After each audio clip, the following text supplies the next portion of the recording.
Hey, my name is Dr. Nought. This is Steve Jackson's Sorcery Part 4, and today we are past the city walls and we get to investigate Montpang. Let's go into the square. You emerge from the alley into the edge of the main square. So what do we have? We got the west side into the square or the east side. Let's go straight to the middle. That's always smart if you want to be discreet, right? Another night begins. You should try to find a place to sleep. You stride out into the middle of the public square where Montpang's inhabitants go about their business. In the center is a huge statue of a faceless man holding a crown aloft, the Archmage.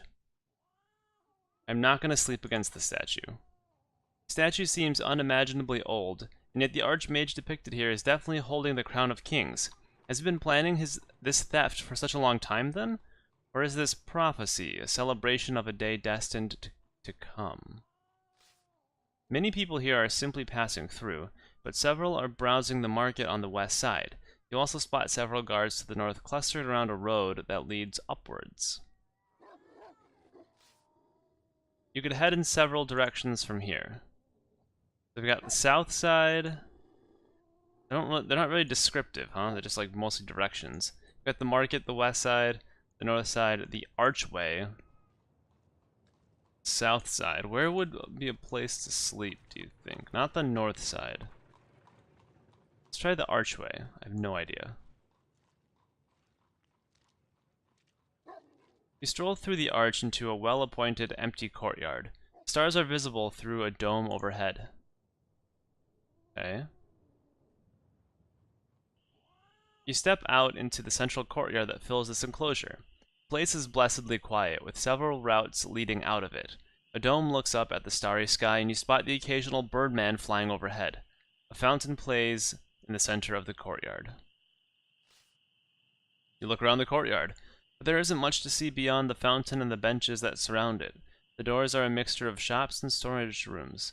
In one corner by the archway is a small guard room. The guard appears to be asleep. A few guards wander past the arch, checking inside, but what they are looking for is unclear.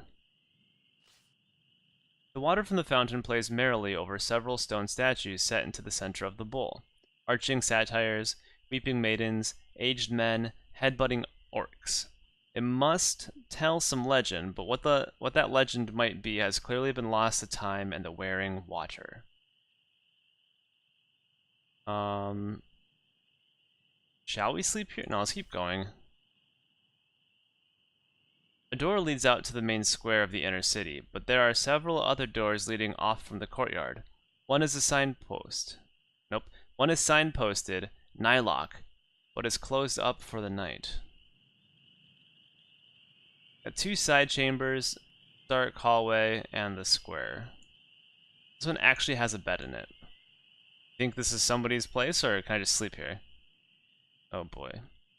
You choose the small side door, which opens to reveal dirty living quarters. A bare rug covers the floor, and an unmade bed lists in the corner. A wood chest sits at its foot, facing an empty table. I don't know what this is about. Is this like carved into the wood? I don't like these faces. This is presumably home to some lowly guard or other. You squat down in front of the chest. There is no lock. Let's just do it. You flip open the lid. You step back quickly, but nothing else happens.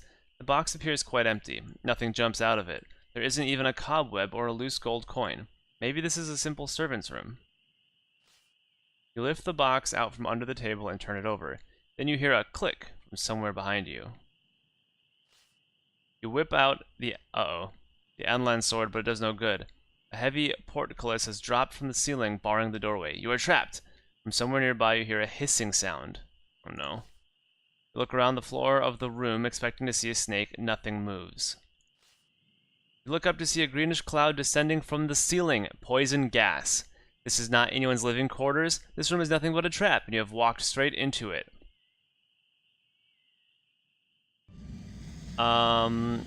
If we die here... if we die here... Like I said before in previous episodes after we've gotten past the wall, if we die in here, that's it. I'm not gonna replay anything. We're acting like this is the final straw.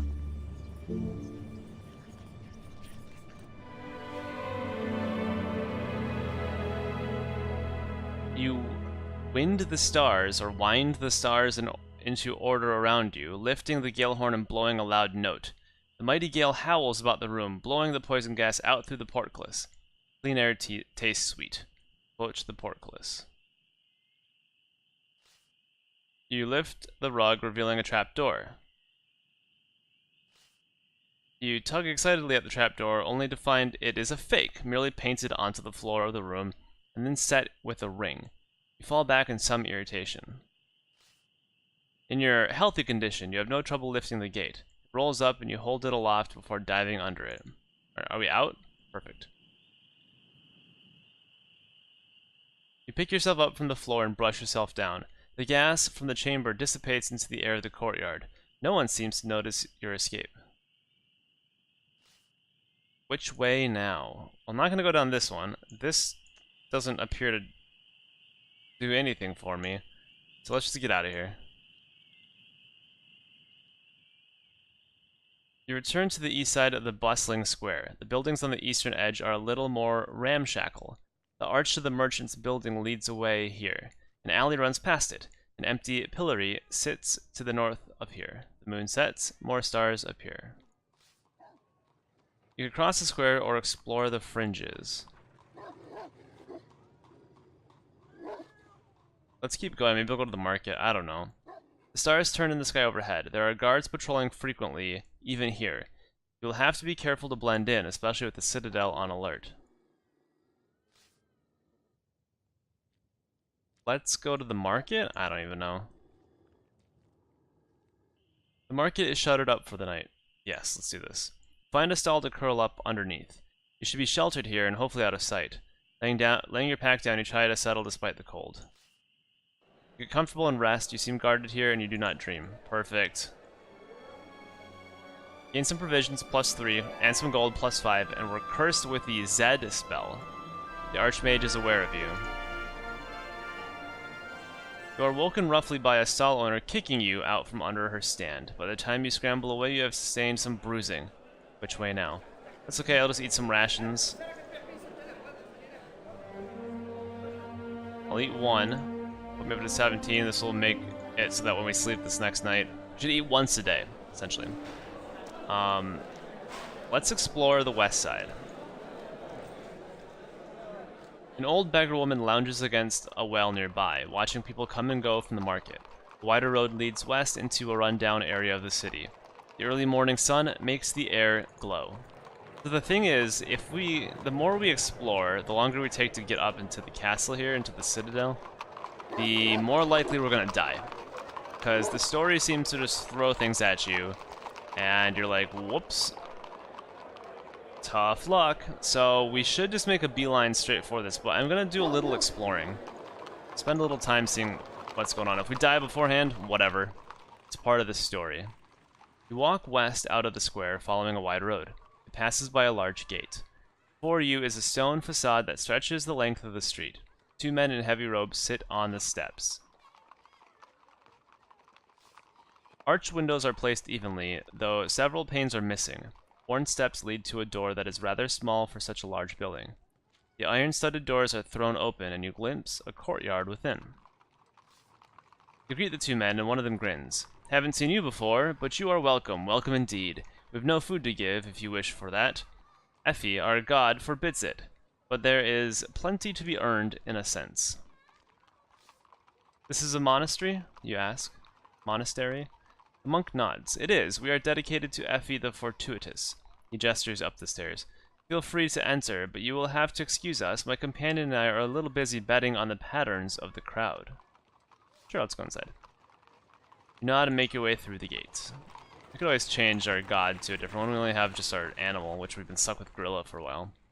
You step into the yard of the monastery. It is much quieter here, and a sense of calm peace exudes from the building, as though protected from the evils of the citadel around. A short flight of steps leads further inside to a wide, busy hall. Nearby, a monk watches you with gentle interest. You approach the monk and bow your head. Welcome to our place of contemplation, she says. You have the eyes of a lost soul. I am not lost. So you have come to be saved by the grace of Effie? Perhaps. She nods. Uncertainty is good. Who is Effie? She is the fortuitous, the goddess of chance. She nudges the odds and oversees risk-taking. She is the patron of those who would roll the dice or make the leap. Is she benevolent, you ask, and she shakes her head. You do not understand. Why would she be benevolent? Chance and change affect us for good, but just as often for ill. It is not ill intent when a roll does not go our way. It is truth, however. The monk smiles and pulls out a scrumpled sheet of paper. Well met, the monk says. But now I must return to contemplating these creases. May your next nudge come from Effie. You nod your thanks and turn away. Cries and cheers come from inside the monastery building. I betcha they're a gambling lot. Well, it's the only thing we can do, so let's go check it out. You climb the steps into the monastery building. This place seems rather busy for a monastery. Monks and citizens crowd around long tables, and a commotion is coming from a crowd to one side. Wide doors lead deeper into the monastery itself. Small, iron-lined windows dot the walls, allowing a little light. Most of Effie's monks are gambling or betting in one way or another. One stands on one leg, while another counts seconds. Opposite, two monks stand under a tree, guessing when a particular leaf will fall. Along a far wall, surrounded by many spectators, is an intricate race course for rats. I'm not going to cast a spell. The rattle of dice and the grumble of betting comes from a side chamber. Go check it out. You walk over into a long room set with a wooden table on which several games of swindle stones are being played. You find a monk who grins at you. Fancy a game? He asks. We stake 10 gold pieces in Effie's honor. Yeah, sure, whatever. This is not gonna work. The monk counts out 3 dice each and takes first bid. Alright, so 2 2s and 1 4. So he's saying 2 1s. Let's keep it like this. I don't typically read what they say because I'm too busy trying to actually... So 3 1s. I think you're BSing, buddy. We'll do this call. I was gonna say. I don't think so. Alright. Oh, I was gonna say we had 3 1s, no way.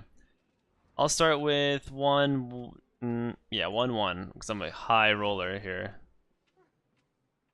Saying 2 2s.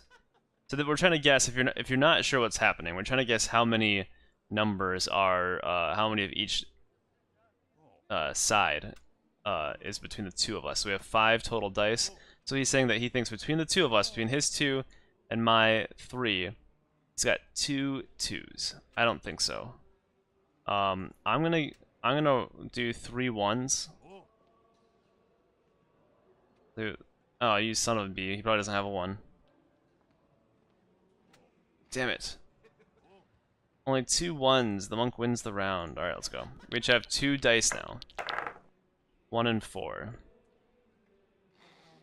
If he's saying 1 4, I'm gonna say 2 1s. If he doesn't have a 1, I'm kind of boned. Well, he could just think I... Alright, perfect.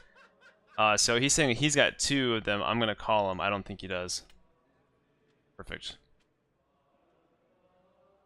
And now he's at a huge disadvantage with only 1. I have to call first. So I'm going to call on this one. If he says 2 of anything, he's saying 2 2s, that bastard.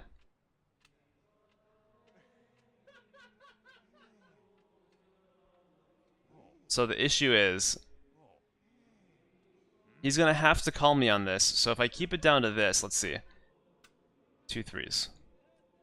He'll call, yeah. Ugh. Alright, this last round is... Yes, if I did 3 2s, then, you know, he has to call. There's no reason for him to say 4 of anything. There's no 4. So who starts this? He starts this. This is... He has got a 1. That is... If he's got a 1, he's got to call. There's no reason to... Come on, be a 1 over there. You have to have a 1 if you said a 1. Yes, I got you, buddy. Cool. So I got 21 gold. The monk nods with great pleasure and hands over 10 gold pieces as you take back your stake. A fine match, the monk declares. Another? Nah. Monk nods. True luck does not always favor play. What? True luck does not always favor play, he agrees. You get up from the long table, the monk bidding you goodbye. You return to the courtyard. Someone just blow their nose? What the hell? You step back into the main courtyard. Most people here are gambling. Okay, blah blah blah blah blah. Several monks supervise the betting of various sorts, but most are participating. You could go further into the monastery or take your leave. Let's look around a little bit. You walk deeper into the cool of the monastery. It is much quieter in here. Your footsteps echo on the cool stone floor as you emerge into a wide hall. Pews line one side, and an altar is in the corner. You pause for a while to listen to the singing. It is a strange tune, restless, sometimes harmonious, but at other times horrifically atonal. It is as though all the singers are singing their own songs, letting them coincide or conflict as luck would have it. The effect is rather unsettling and not especially pleasant. You take a moment to rest on one of the stone benches. It is a peaceful spot, perhaps the most peaceful in all Mompang. Chanting fills the space. You could explore the monastery further, or return to the streets.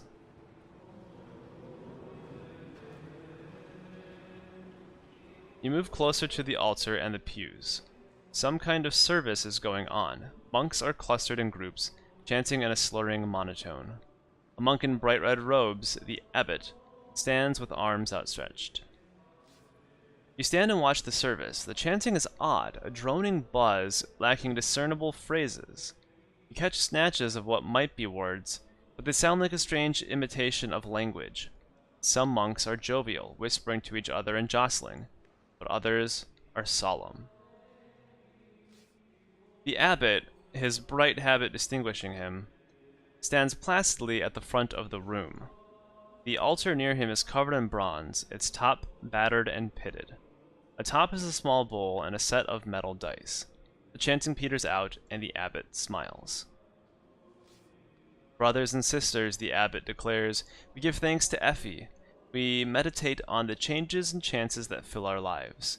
We give ourselves over to the dice roll, to the risk, and let her nudge as she sees fit. He gestures to a monk who approaches the altar. Sister, it is your day to roll. A monk approaches, grasps the dice, and then tosses them across the altar with a clang. The abbot considers the dice and tuts. No luck for you, half rations for a day. Think upon this chance. There's a long stretch of chanting, and then the service comes to an end. The monks file out towards the gardens, or linger by the altar. The echoes die away. The monks stand and file away. You step back to the doors once more. Behind you, the ceremony comes to an end and monks file past into the courtyard. The abbot himself emerges from the room in quiet discussion with a few senior monks. You catch the abbot's sleeve. He smiles at you. Greetings. I have not seen you before. Are you in charge here? Indeed I am, he says. I have the honor of safeguarding Effie's legacy. We are the last monastery in Mompang, you know. How long has the monastery existed? That is not clear. We have some records that claim the monastery was built before the wall, but the Archmage has told me in many long dreams that this is an error. The abbot makes the sign of the helpless shrug before continuing. Now, do you have any questions about Effe? Why the dice, you ask? We find it the purest expression of chance. Effe is, after all, the fortuitous goddess. She rewards the dedicated ones by nudging the odds in our favor. But in order to experience her boon, we must take risks and invite chances into our lives. A cowled figure passes by and the abbot nods. So, the abbot says, turning back to you, does our goddess intrigue you? She does. I thought so. You have the gleam of a gambler in your eye. The abbot places a hand on your shoulder. Will you consider it? Will you worship Effe with us? Yeah, sure. I will convert to Effe. The abbot claps his hands. Wonderful. If you will just follow me, he takes you back into the hall. Don't like this. Where are we going? A few monks are still milling about. Friends, he says, we have someone who wishes to pledge himself to Effie. Let us welcome him. The other monks gather about, patting you on the back. The abbot himself approaches the altar at the far end, returning with 2 solid gold dice. Run off with them. What are we staking, you ask? Your eternal soul, the abbot replies calmly. Will you take the wager? Sure, whatever. I've pledged my soul like 3 times already. Who cares?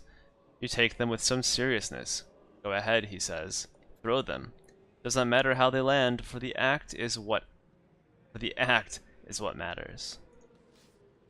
You raise the dice and rattle them. They feel heavy, loaded, significant. Then you let them throw. The dice land heavily, one nearly rolling off the altar. Wordlessly, the gorilla moves away from you. Then, with a deep, dark laugh, the warm embrace of Effie is with you. Excellent, the abbot says. Welcome to the flock. Go embrace chance and change. Let Effie nudge when she is needed. Is that it? Alright. Hi, Effie. You head back the main chamber. All is quiet in the chamber. Monks move this way and that about their business. Let's go take a nap here. I think we can. Wait, is it nighttime? I don't even know. You head down a short flight of steps into the dormitories, unseen. You find a row of plain cots and a table cluttered with different games of chance. No monks are present, as they are all busy with their duties. Several spare monks' habits hang from pegs in the wall. One of the habits looks to be your size. It has a large hood which will hide your face well. Yes. You gather up the monk's concealing habit and pull it on. Look at me. What is this? You are now disguised as a monk. A sense of great calm descends upon you. With slow, solemn paces, you make your way back up to the steps. You wander into the main chamber. The service has ended. Several monks, including the abbot, linger by the altar. The monastery is busy and yet peaceful enough. Let's get out of here. You step back into the main courtyard.